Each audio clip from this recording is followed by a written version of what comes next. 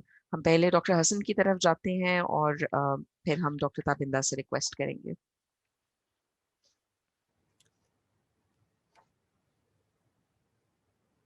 آپ کا mic mute ہے ڈاکٹر. جی سوری. سو ڈاکٹر مریم، آپ نے بالکل ٹھیک کہا کہ کینسر کے علاج کے لیے ہم کیموتھراپی اور سرجری کا استعمال کرتے ہیں. سو سرجری ایک بہت امپورٹنٹ رول پلے کرتی ہے، اسپیشلی ہمارے زیادہ تر کینسر جو کہ لوکلائزڈ ہیں یا جن کو ہم ارلی سٹیج کہتے ہیں، اس کے لیے سرجری بہت مفید ہے اور ریکمینڈڈ ہے کہ وہ کروائی جائے.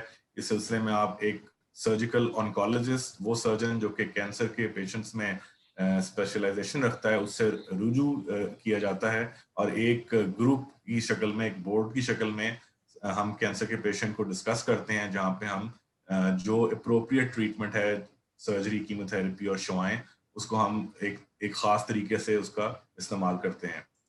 سو اگر آپ اگزامپل لیں بریسٹ کینسر کی، جو کہ بہت کامن کینسر ہے، سو وہ تمام خواتین جن کا کینسر پھیلا نہیں ہے وہ سرجری کی ایک کینڈیڈیٹ ہو سکتی ہیں. بعض اوقات ہم، اور اکثر اوقات ہم اپنے سرجری کے ریزلٹس کو امپروو کرنے کے لیے ہم ساتھ میں اضافی طور پہ کیموتھراپی کا استعمال کرتے ہیں. کیموتھراپی اس دوا کو ہم کہتے ہیں جو کہ کینسر کے سیلز اور خلیوں کو جا کے ختم کرتی ہے، اور یہ عموماً ہم انجیکشن کی فارم میں دیتے ہیں، بعض جو ہیں وہ ٹیبلٹس کی فارم میں بھی اویلیبل ہوتی ہیں. جہاں پہ یہ آپ کے سرجری کے ریزلٹس کو امپروو کرتی ہے، وہاں پہ کیموتھراپی جسم میں کینسر کے پھیلاؤ کو بھی روکتی ہے، اور بعد میں آنے والے وقت میں اگر خدا نخواستہ کینسر کے دوبارہ بننے کا چانس ہو تو اس کو بھی یہ کم کرنے میں مددگار ثابت ہوتی ہے. کیموتھراپی کی اب بہت ساری قسمیں ہیں. جو ہم ٹریڈیشنلی یوز کرتے تھے کیموتھراپی، وہ اس کے علاوہ بھی اب مزید اس میں نئی قسم کی ٹریٹمنٹس آ چکی ہیں، جس طرح ہم ٹارگیٹڈ ٹریٹمنٹس کہتے ہیں، جو کہ کینسر کی خلیوں پہ پیدا ہونے والی خاص پروٹینز کو ٹارگٹ کرتی ہے، تو اور وہ باقی جسم کے حصوں کو پہ اثر نہیں رکھتی، جس سے اس کے اثرات کم ہوتے ہیں اور پیشنٹ زیادہ بہتر طریقے سے اس کو ٹالریٹ کر لیتے ہیں. اب اس وقت سب سے جدید طریقہ علاج ہے وہ ہمارے امیون سسٹم یا قوت مدافعت کو مزید تقویت پہنچانے کے لیے دوائی دی جا رہی ہے، جس کو ہم امیونو تھراپی کہتے ہیں، جو کہ امیون سسٹم پہ کر رہی ہے. یہ ساری جو ڈفرینٹ ادویات ہیں، اس کو ہم براڈلی کیمو تھراپی کہتے ہیں، جو کہ سرجری سے فوراً پہلے یا سرجری کے فوراً بعد استعمال کی جاتی ہیں تاکہ پیشنٹ کو کینسر سے مکمل طور پر شفا حاصل ہو جائے. ایک اور امپورٹنٹ جگہ پہ جہاں پہ ہم کیموتھراپی استعمال کرتے ہیں وہ کوالٹی آف لائف کو امپروو رکھنے کے لیے بھی. ان لوگوں کا کینسر جو کہ پھیل چکا ہے اور اب وہ قابل شفا نہیں رہا، ان میں بھی کیموتھراپی دی جا سکتی ہے تاکہ ان کا جو ایک کوالٹی برقرار ہے اس کو برقرار رکھا جائے اور وہ مزید ڈیٹیریوریٹ یا خراب نہ ہو جیسے کینسر بڑھتا ہے. تو ان سب امراض کو ان سب پیشنٹس کو ہم کیموتھراپی کے ساتھ بہتر کرنے کی کوشش کر سکتے ہیں. جی تھینک یو سو مچ. سو تابندہ اگر آپ ریڈیشن یا شعاؤں کے بارے میں اور کچھ اور ڈیٹیلز ہمیں بتائیں. جی تھینک یو ڈاکٹر مریم. سو جیسے ڈاکٹر حسن نے کہا کہ سرجری اور کیموتھراپی بہت امپورٹنٹ ہیں کسی بھی کینسر کے علاج میں، اسی طرح ریڈیو تھراپی یا ریڈیشن اور شعاؤں سے علاج بھی اتنا ہی زیادہ امپورٹنٹ ہے. جتنے بھی کینسر کے مریض جو ہیں جن میں تشخیص ہوتی ہے، ان میں سے 60 سے 70% مریضوں کو شعاؤں کی کسی نہ کسی سٹیج پہ ضرورت پڑتی ہے. شعائیں 3 طرح سے استعمال ہو سکتی ہیں. ایک وہ مریض ہیں جن کے اندر شعائیں اس وقت دی جاتی ہیں جن کا آپریشن ہو چکا ہوتا ہے، اور بعد میں اس جگہ کو یا اس حصے کو شعائیں لگائی جاتی ہیں تاکہ وہاں پہ کینسر کے واپس آنے کے خطرے کو کم کیا جا سکے. اور جو مائکروسکوپک یا چھوٹے چھوٹے ذرے ابھی اندر رہ گئے ہیں، جن کا ایک رسک ہوتا ہے کہ وہ بعد میں وقت کے ساتھ دوبارہ سے جڑ پکڑ سکتے ہیں، ان کو وہیں پہ ختم کیا جا سکے.